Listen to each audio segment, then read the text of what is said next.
Hello दोस्तों, नमस्कार। स्वागत है आप सभी का एजुकेशन मंत्रा में। दोस्तों, इस वीडियो में हम बात करेंगे बहुत सारी इंपॉर्टेंट अपडेट के बारे में जो संबंधित हैं विभिन्न विभागों में रिक्त पदों पर भर्तियों के बारे में।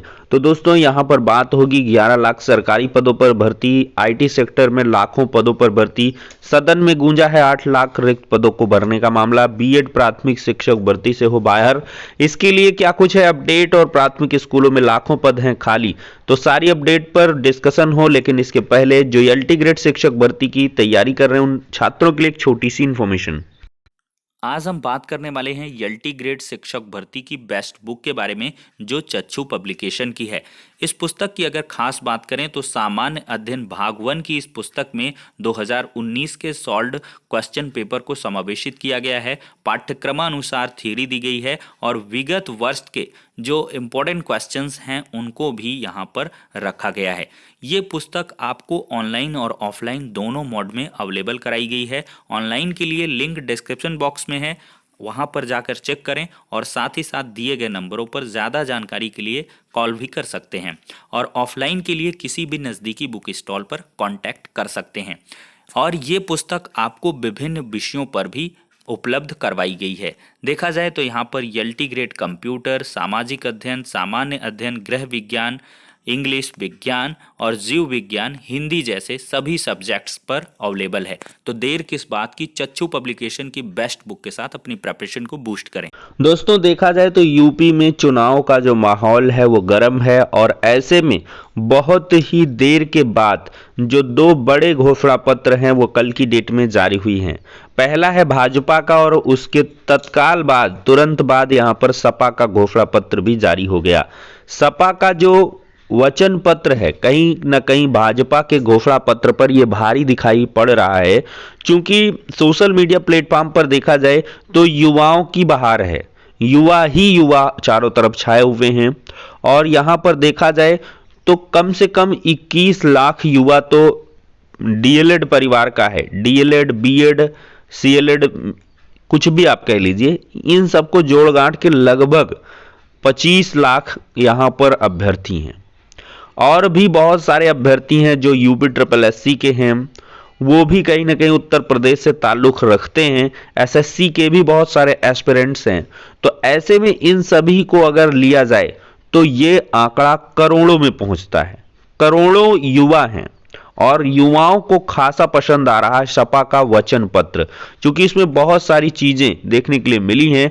भाजपा ने जो चीजें पहले कही थी कहीं ना कहीं वो घोषणा पत्र में नहीं आई। 1 जीबी मुफ्त डेटा सभी जो भी लैपटॉप जो टैबलेट स्मार्टफोन दिए गए थे उनको ये कहा गया था कि 1 जीबी नेट देंगे, लेकिन वो 1 जीबी नेट भी घोषणा पत्र में देखने के लिए नहीं मिला। तो इस वजह से थोड़े से अभ्यर्थी नाराज हैं।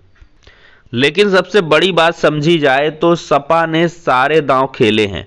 जितने भी मुद्दे कहीं ना कहीं युवाओं को रिझाने के लिए होने चाहिए वो सभी घोषणा पत्र में डाले गए हैं। संविदा प्रणाली खत्म करेंगे। संविदा का सबसे बड़ा मुद्दा निकल के आया था जब योगी सरकार में ये चीज निकल के आई थी कि संविदा पर भर्तियां होंगी। संविदा का मतलब उनको 5 साल संविदा पर रखेंगे।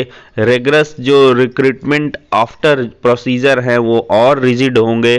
तो इन सारी चीज़ों को लेकर युवाओं ने बहुत ज़्यादा विरोध किया था, और उसके बाद से डिप्टी सीएम निकल के आए, उन्होंने कहा ऐसा कुछ नहीं है, ये है वो है। तो उनको साफ तौर पर यहाँ पर अखिलेश यादव ने घोषणा पत्र में ही रख दिया कि संविदा प्रणाली पर भर्तियां नहीं करेंगे और संविदा प्रणाली को खत्म करेंगे।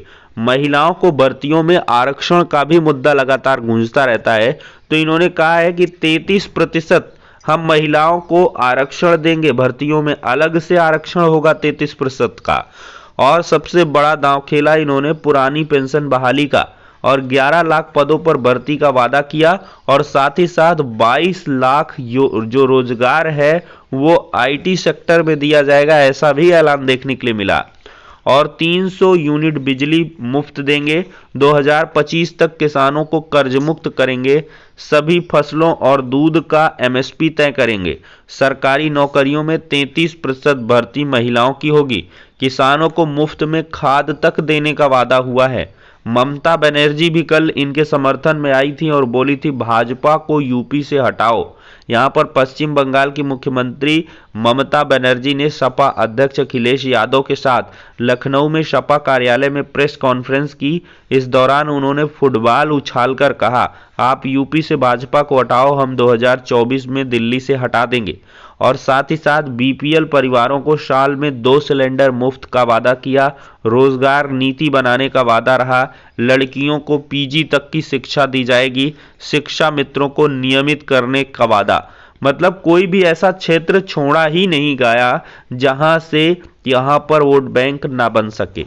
तो जहां जहां वोट बैंक वहां वहां वचन पत्र, ये सपा का देखने के लिए मिला है। और कहीं ना कहीं भाजपा के घोषणा पत्र में वही सारी परिपाटी वाली चीजें निकल के आई हैं। उन्होंने मात्र इतना बस युवाओं के लिए कहा है कि जो शिक्षा स्वास्थ्य कुछ नहीं नाम लिया। उन्होंने कहा सरकारी प्राधिकरणों में जितने भी रिक्त पद हैं उन पर जो है भर्तियों को पूरी करने की प्रतिबद्धता दिखाई जाएगी, यानी कि वो प्रक्रियाओं को पूरा किया जाएगा, इतना बस कहा है। बाकी उन्होंने ज़्यादा कुछ खासम खास नहीं दिखाया घोषणा पत्र में। तो इस वजह से कहीं ना कहीं जो सपा का घोषणा पत्र है वो काफ़ी ज़्यादा यहाँ पर भारी दिखाई पड़ रहा है। तो देखा जाए दोस्तों तो 11 लाख सरकारी पदों पर भर्तियां और 22 लाख आईटी सेक्टर में युवाओं को रोजगार। तो ये समझ लीजिए कम से कम 33 लाख पदों पर इन्होंने भर्तियों की घोषणा कर दी है, जो अपने आप में एक बड़ी घोषणा कही जा सकती है। अब देखा जाए तो परीक्षा को आवेदन शुरू हो चुके हैं। 15 तक फॉर्म भरे जाएंगे। प्रोफेसर राजेंद्र सिंह रज्जू भैया विश्वविद्यालय से संबद्ध कॉलेजों में पढ़ाई कर रहे छात्रों के लिए जो परीक्षा का आवेदन है वो शुरू हो गया। प्रथम सेमेस्टर और प्रथम वर्ष की संस्थागत परीक्षा के लिए फॉर्म भरने की अंतिम तिथि 15 फरवरी और शुल्क चालान जनरेट करने की जमा करने की अंतिम तिथि 20 फरवरी यहाँ पर निर्धारित की गई है। छोटी छोटी अपडेट हैं। ACF RFO 21 मेंस का आवेदन शुरू हो गया है। लोक सेवा आयोग ऑनलाइन आवेदन 21 तक और हार्ड कॉपी 28 फरवरी तक जमा करें। आयोग की ओर से मुख्य परीक्षा 3 अप्रैल से यहां पर संभावित है। देखा जाए दोस्तों तो राज्यसभा में गूंजा है केंद्र के 8 लाख रिक्त पदों को भरने का मुद्दा। सांसदों का आरोप है बेरोजगारी दर चरम पर है, फिर भी भर्ती नहीं निकाल रही सरकार। देखा जाए तो राज्यसभा में कई सांसदों ने मंगलवार को केंद्र सरकार के खाली पड़े 8 लाख से अधिक पदों को भरने की मांग करते हुए कहा कि बढ़ती बेरोजगारी के दौर में केंद्र के 8 लाख रिक्त पदों को न्यायोचित ढंग से नहीं भरा जा रहा है। शून्यकाल के दौरान कांग्रेस के सांसद रेड्डी ने कहा कि केंद्र में खाली पदों का अंबार लगा है, बेरोजगारी बढ़ रही है। सरकारी आंकड़ों के मुताबिक केंद्र के 8 लाख पद खाली हैं, लेकिन सरकार भर्ती प्रक्रिया तक शुरू नहीं कर रही है, जबकि पहले की कई भर्तियां पेपर लीक होने और मुकदमेबाजी की वजह से अटकी हुई हैं। उन्होंने कहा युवाओं में घोर निराशा फैल रही है। सरकार को इस मामले में संवेदनशीलता दिखानी होगी और ठोस कदम बढ़ाने होंगे। मार्क्सवादी कम्युनिस्ट पार्टी सांसद शिवदासन रिक्त पदों को जल्द भरने की मांग करते हुए सशस्त्र बलों में 1,25,555 पद, रेलवे में 2,65,547 और 80,752 राजपत्रित पद खाली होने का इन्होंने दावा किया। और यहाँ पर दिसंबर में बेरोजगारी दर 8% पहुँच गई। केंद्र के पास 8 लाख खाली पड़े पद हैं। उन्होंने कहा मैं सरकार से आग्रह करता हूं कि खाली पदों पर भरने के लिए आवश्यक कदम उठाएं ताकि युवाओं को रोजगार मिल सके। तो केंद्र में भी भैया 8 लाख पद खाली हैं और इनको भरे जाने के लिए सरकार टस से मस नहीं हो रही है। बस यही कहा जा रहा है कि भर्तियों को पूरा करना ऑनगोइंग प्रोसेस है और ये लगातार चलता रहेगा अनादिकाल तक। दोस्तों अगर देखा जाए तो प्रदेश भर के प्राथमिक स्कूलों में शिक्षकों के 1 लाख से अधिक पद खाली हैं। प्रतियोगी छात्रों ने सरकार से पूछा हर साल नियमित रूप से क्यों नहीं हो रही हैं भर्तियां। तो भर्तियों में भ्रष्टाचार और बेरोजगारी के मुद्दे पर भर्ती संस्थाओं के खिलाफ मोर्चा खोल चुके प्रतियोगी छात्रों ने प्राथमिक शिक्षक भर्ती के मामले में प्रदेश सरकार पर निशाना साधा है। प्रतियोगी छात्रों ने सरकार से पूछा है कि इतनी बड़ी संख्या में पद खाली होने के बावजूद नियमित रूप से भर्तियां क्यों नहीं हो रही हैं। सरकारी प्रिंटिंग प्रेस में पेपर छपवाने की उन्होंने मांग की और 51,000 रिक्त पद सुप्रीम कोर्ट में हलफनामे के द्वारा बताए गए और रिटायरमेंट के पोस्ट हुए। तो इन्होंने कहा कि प्राथमिक शिक्षक भर्ती में सिर्फ परीक्षा के आधार पर चयन किया जाए और एकेडमिक जोड़ने वाली प्रक्रिया को समाप्त किया जाए, ऐसा छात्रों का कहना है। यूपीटीटी पेपर आउट पर भी भ्रष्टाचार का आरोप लगाते हुए पीएनपी कार्यालय में तैनात सभी अधिकारियों कर्मचारियों की संपत्ति का विवरण सार्वजनिक करने की मांग की। प्रतियोगी छात्र संघर्ष मीडिया के अध्यक्ष पांडे ने कहा कि प्राथमिक शिक्षक भर्ती देश की व्यवस्था की नींव है। रिक्त पदों को शीघ्र भरा जाए, अनुदेशकों को मिले नियमित शिक्षक का दर्जा, सेवानिवृत्ति से 2 साल पहले हो रिक्त पदों की गणना। तो ये सारी चीजें देखने के लिए मिली। और खत्म होने को है कार्यकाल, चयन बोर्ड में अटकी है भर्ती। ये मामला है उत्तर प्रदेश माध्यमिक शिक्षा सेवा चयन बोर्ड का। कुल 10 सदस्यों की तुलना में आधे यानी 5 सदस्यों के कार्यकाल पूरे होने जा रहे हैं। वर्तमान बोर्ड के सभी 5 सदस्यों ने 8 अप्रैल 2018 को एक साथ कार्यभार ग्रहण किया, लेकिन इसी बीच यहां पर भर्तियां अटकी रह गईं। और देखा जाए बड़ी खुशखबरी है, इसी माह निकलेगा पीसीएस 2022 भर्ती का विज्ञापन।